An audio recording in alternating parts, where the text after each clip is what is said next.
bienvenue à CES Québec. Ce soir, j'aimerais vous parler dans le cadre de comment choisir notre partenaire pour la vie. J'aimerais vous parler ce soir de la troisième mission, mais ça c'est la troisième mission. On va continuer qu'est-ce qu'on avait vu la dernière fois, des mauvais choix d'un partenaire dans nos vies. Donc, on avait vu les 7 premiers dans la première émission. Maintenant, on va continuer avec les 8 derniers dans les mauvais choix que les gens font dans le choix de leur partenaire de vie. Mais avant ça, on va prier, on va demander à Dieu qu'il puisse nous guider à travers cet enseignement, afin que l'Esprit Saint puisse parler de ma bouche et que je puisse vous enseigner de façon à ce que l'Esprit de Dieu parle à travers ma bouche au nom puissant de Jésus. Seigneur, je te remets cette courte capsule sur le choix de notre partenaire de vie, Seigneur, dans tout ce que nous faisons dans le choix de nos partenaires. Tu dois être présent, Seigneur, tu dois approuver cette demande. Alors que nous ne fassions pas, que nous ne fassions pas comme les autres, Seigneur, gens dans le monde qui choisissent un mauvais partenaire de vie et qui se trompent, qui sont malheureux dans leur vie. Alors, Papa, donne-nous le discernement des esprits pour bien comprendre le choix de nos partenaires, les erreurs que nous ne devons pas faire dans le choix de nos partenaires, Seigneur. Alors, je te remets cette courte capsule dans le nom puissant de Jésus-Christ, que nous soyons inspirés de ta parole, Seigneur, que tu puisses nous enseigner de façon adéquate, afin de choisir vraiment, Seigneur, un bon partenaire dans notre vie, un bon mari ou une bonne épouse, dans le nom puissant de Jésus. J'ai prié de Dieu de gloire, au nom de Jésus, Amen. Donc, on avait vu les 7 premiers, je ne vais pas repasser là-dessus, si vous voulez écouter les 7 premiers erreurs que les hommes et les femmes font dans leur choix de partenaire. Vous n'avez qu'à écouter la deuxième émission. Étant donné que c'est des courtes capsules, je ne vais pas faire ça très long aujourd'hui. Maintenant, continuons dans nos mauvais choix que les gens font habituellement dans le choix d'un partenaire. Le 8e point que je vais vous dire, la plupart des gens, ça j'ai vu ça dans ma jeunesse, les gens se marient pour régler leurs problèmes. Et je vais aller dans la parole de Dieu ce soir pour vous montrer un peu ce que la parole de Dieu dit dans Hébreux chapitre 12 verset 1. La parole de Dieu dit ainsi donc, nous aussi étant environnés d'une si grande nuée de témoins, rejetons tout fardeau et le péché qui nous enveloppe aisément, avec constance dans l'arène qui nous est ouverte. Amen. Donc, pas Paul, mais l'auteur de Hébreux dit que nous devons rejeter tout le fardeau du péché. Donc, nous ne devons pas nous marier nous ne devons pas choisir un conjoint pour régler nos problèmes. Vous savez, j'ai entendu parler ça dans ma jeunesse. Ah, je vais me marier, donc ça va régler tous mes problèmes. Donc, c'est une erreur flagrante de se marier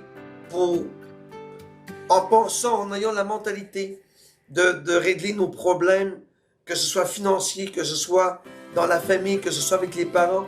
C'est un mauvais choix, une mauvaise décision de choisir un partenaire, que de vouloir se marier avec pour régler nos problèmes dans nos vies. Donc, à ne pas faire, vraiment ne pas faire. Et comme l'auteur de Hébreux dit dans chapitre 12, verset 1, rejetons tout fardeau et le péché qui nous enveloppe aisément. Amen. Allons voir le numéro 9 maintenant. Le 9e point, c'est se marier par pitié. J'aimerais aller dans Jude, chapitre 23, dans Jude, verset 23. La parole de Dieu dit, « Et ayez pitié des uns et des autres en usant de discernement, et sauvez les autres avec crainte. » Donc, ayez pitié des uns et des autres en usant du discernement, et sauvez les autres avec crainte. Oui, la parole de Dieu dit de faire attention et d'avoir pitié des autres avec discernement. Une très mauvaise décision dans le choix de partenaire et dans le choix de notre futur conjoint ou conjointe, c'est de marier quelqu'un par pitié. Vous voyez, vous avez déjà eu une relation avec quelqu'un, exemple, et vous décidez que ça ne va pas aller et que vous n'êtes pas fait pour être ensemble. Exemple, l'homme dit ça. Bon, la madame va pleurer, la madame va avoir de la peine. Et l'homme aura pitié de la dame, il va dire finalement, ok, je vais rester avec toi parce que j'ai vraiment pitié de ce que tu t'appelles. C'est un très très mauvais choix à ne pas faire.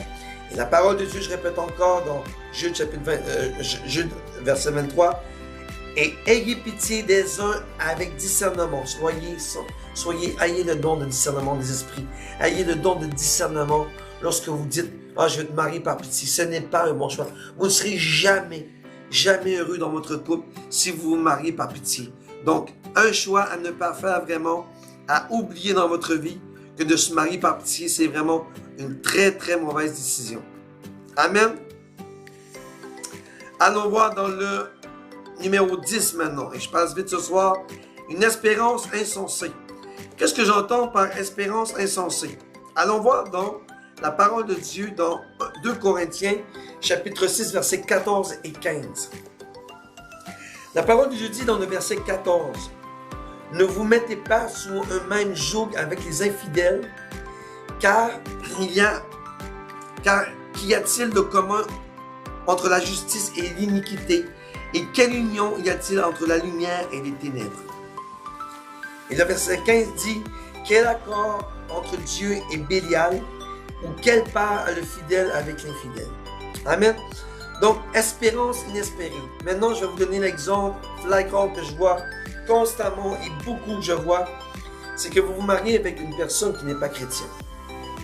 Vous vous mariez avec un païen en espérant que Dieu va changer son cœur, en espérant que la situation va changer, il va revenir, il va même venir vers Dieu. Mais là, il est trop tard.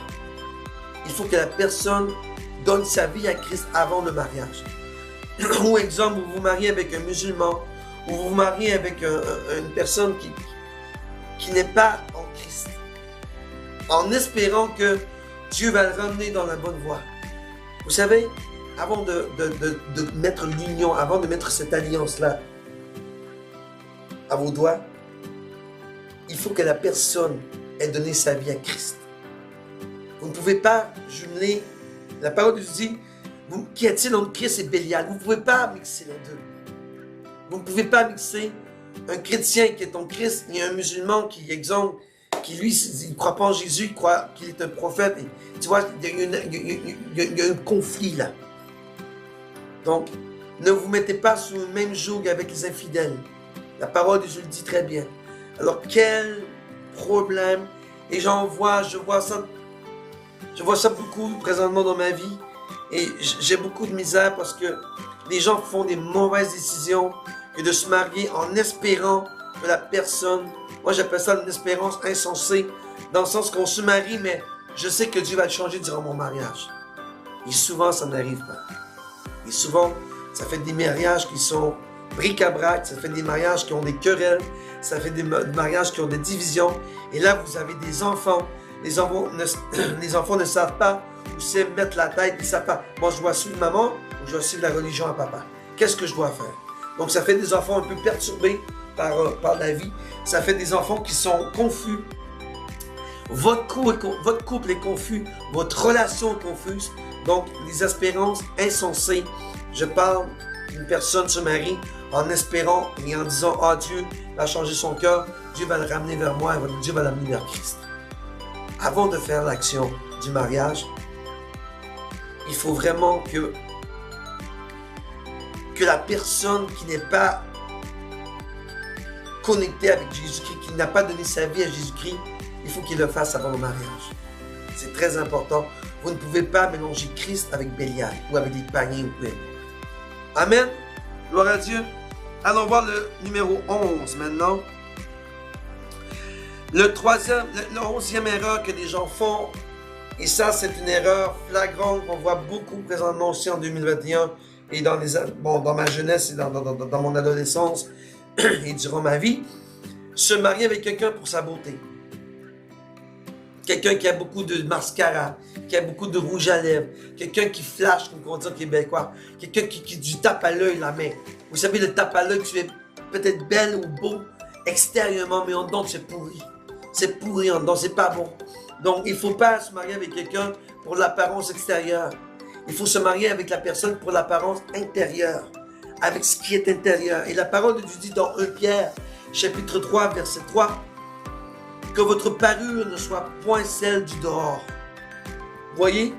l'entrelacement des cheveux, les ornements d'or ou l'ajustement des habits. C'est à ne pas mixer dans votre mariage, à ne pas mixer dans votre relation. On prend pas une personne comme partenaire pour sa beauté, pour son look, pour ses gros muscles, ses gros bras, son charme. C'est très dangereux. Pour ses beaux cheveux bouclés, cette femme qui a un beau corps, peu importe, ou qui a plein de mascara, qui se parfume bien. Tout ça, c'est extérieur. Il faut regarder le dedans du cœur. Qu'est-ce qu'il y a dans son cœur? L'apparence extérieure, tout ça peut être beau, tout ça peut être... Tout ça, c'est comme j'ai dit l'autre jour, c'est comme une maison que vous bâtissez sur du sable. Il n'y a rien de fort. Votre base, elle est très, très en danger parce que le sable peut jouer dans n'importe quel coup de vent. Amen. Donc, important, ne pas prendre de partenaire pour sa beauté ou son corps ou son apparence physique.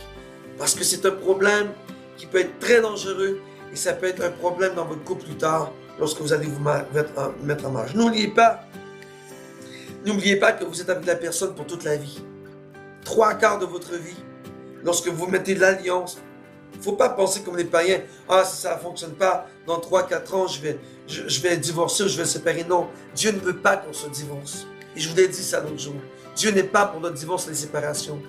Il y a une seule chose que Dieu dit, c'est lorsqu'il y a adultère. C'est la seule raison que Dieu vous permet de divorcer ou de vous séparer.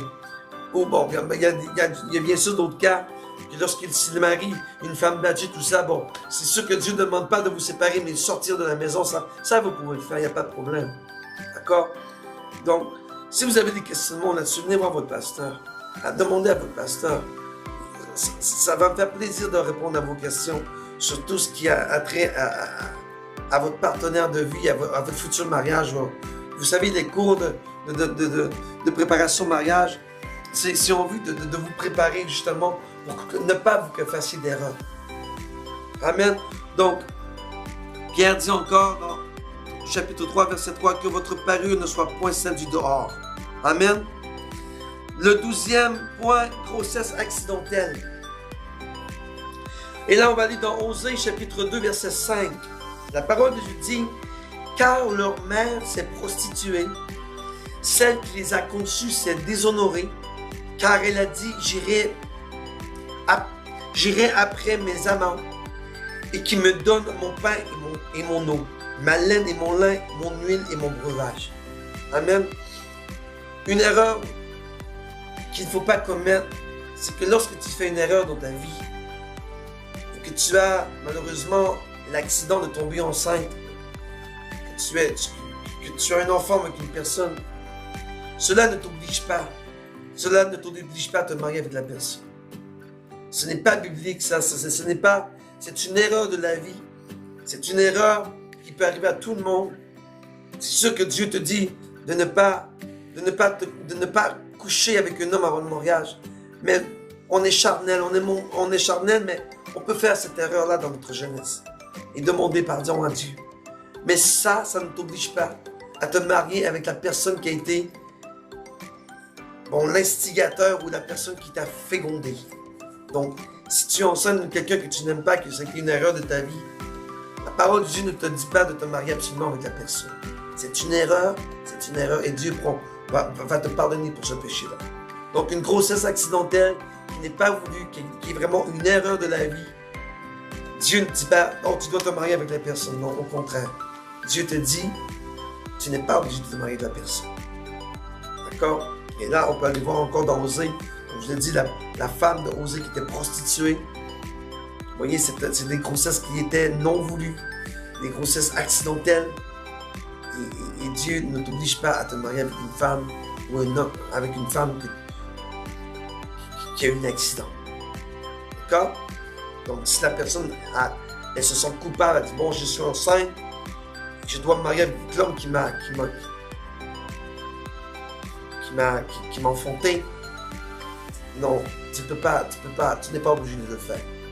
Selon la parole de Dieu, Dieu comprend ton erreur, Dieu comprend la situation. Tu n'es pas marié encore, alors prends l'enfant et éduque-le selon la parole de Dieu. Mais c'est une erreur dans ta vie qui doit être pardonnée. Amen.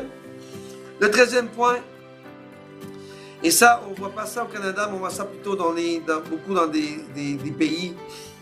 Bon, je pense que c'est des pays africains. Bon, peut-être je me trompe là. Si je me trompe, excusez-moi. Mais on ne voit pas ça beaucoup au Québec. Des gens qui pensent dans leur tête qu'ils doivent se marier avec une personne qui vient de leur village, de leur ville ou de leur pays. La parole de Dieu dit dans Ruth, chapitre 1, verset 4, « Ceux-ci épousèrent des femmes moabites dont l'une s'appelait Orpa et l'autre s'appelait Ruth. Et ils demeurèrent là environ 10 ans. » Donc, vous voyez ici dans la parole de Dieu, des hommes israélites, des enfants bon, c'est quoi son nom encore là, j'oublie. Naomi, excusez. Des enfants de Naomi les fils de Naomi qui ont marié des femmes moabites qui n'étaient pas de leur clan, qui n'étaient pas des Israélites. Donc, c'est des vieilles mentalités. Je ne sais pas si ça existe encore, je ne veux pas m'induire en erreur, mais c'est un point que je veux quand même parler. Si vous avez une mentalité qui vient de votre culture, vous devez vous marier avec quelqu'un de votre pays ou de votre ville, de votre village, ou peu importe, c'est pas biblique ça. C'est pas biblique, il faut sortir de cette vieille mentalité-là. Vous pouvez, si vous êtes québécois, pourquoi? Moi je suis marié avec une haïtienne. Et je suis très heureux avec ma femme haïtienne. C'est une bonne femme et je l'aime beaucoup, ma femme Nathalie, qui est haïtienne. Donc, si tu rencontres une africaine, si tu rencontres une haïtienne, ou si tu rencontres une européenne, que Dieu t'a envoyé vers toi, cette femme, pourquoi pas? C'est Dieu qui l'a choisi pour toi. Alors marie-toi avec les personnes qu'il t'a données. Pas nécessairement avec les personnes de ta ville, de ton village, de ton pays, peu importe. Ce que Dieu t'apporte, qu'il soit africain, qu'il soit européen, qu'il soit russe, peu importe. Si Dieu t'apporte une personne à tes pieds pour ta vie, alors marie-toi avec les personnes que Dieu t'apporte. Peu importe la nationalité ou le pays. Amen. Gloire à Dieu. Le 14e point, pour satisfaire les parents. Il y a des gens qui se marient pour satisfaire à leurs parents ou qui ont un partenaire de vie pour satisfaire à papa et à maman. Vous savez, la parole de Dieu dit dans Jérémie, chapitre 12, verset 6, « Car tes frères eux-mêmes et la maison de ton père te trahissent. Ils crient eux-mêmes à pleine voix derrière toi. Ne les crois pas quand ils te diront que des paroles amicales. » Vous voyez, il faut faire attention lorsque papa et maman aiment bien une personne, ils t'incitent à marier cette personne-là. C'est pas maman qui va vivre avec la personne et c'est pas papa qui va vivre avec la personne. C'est toi qui vas vivre avec la personne. Et comme je disais encore depuis le début de l'émission, je le dis encore, ce n'est pas maman qui décide de ton mariage ou de ta relation ou de ton partenaire de vie, c'est Dieu. Alors tu dois écouter Dieu et non pas papa ou maman. Peu importe si papa ou maman aime la personne et qui paraît bien, qu'il est beau, que maman l'aime bien, que waouh, c'est un bel homme si tu le veux. Et toi, si tu ne l'aimes pas, si toi dans ton cœur, il y a un autre battement pour une autre personne, alors va vers la personne que celle que Dieu t'apporte et non pas celle que maman ou papa aime. Je veux relire encore Jérémie 12, 6. Car tes frères eux-mêmes et la maison de ton père te trahissent. Donc, ne te fais pas trahir par tes parents parce que papa ou maman aime une personne. C'est toi qui vas passer la vie avec cette personne-là et c'est toi qui vas passer le reste de tes jours avec cette personne-là. Donc, tu dois aimer cette personne-là. Tu dois aimer la personne auquel que Dieu t'a jumelé, tu vois. Vous ne faites qu'une personne. Mais si tu ne l'aimes pas, tu te maries à cause de papa pour rendre papa et maman heureux et heureuses, alors il y a un problème. Parce que toi, tu ne seras pas heureuse. D'accord? Alors ne te marie jamais pour papa et pour maman. Mais tu te maries selon ce que Dieu veut de toi et ce que Dieu t'apporte pour que tu puisses vivre avec lui ou elle. Amen? Et le dernier point qui va un peu avec le même sujet, faire du mal à vos parents. Il y a des gens qui se marient pour faire du mal à leurs parents. Voilà, là, c'est un peu l'inverse du numéro 14. Il y a des gens qui se marient pour plaire. Il y a des gens qui se marient pour détruire les parents. Vous savez, lorsque tu présentes quelqu'un à tes parents, que Dieu a mis quelqu'un dans ta vie,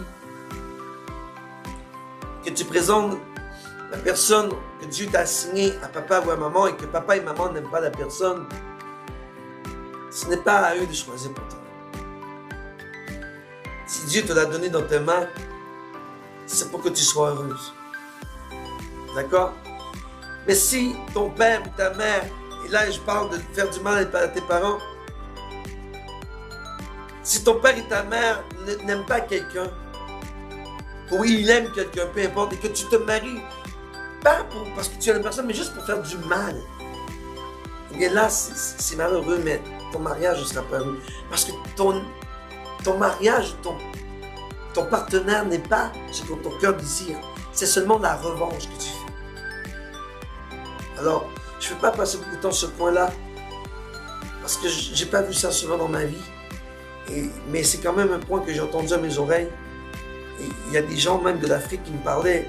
Tu vois, une femme s'est mariée avec un homme mais juste pour détruire son père et sa mère, parce que sachant que son père et sa mère n'aimaient pas l'homme.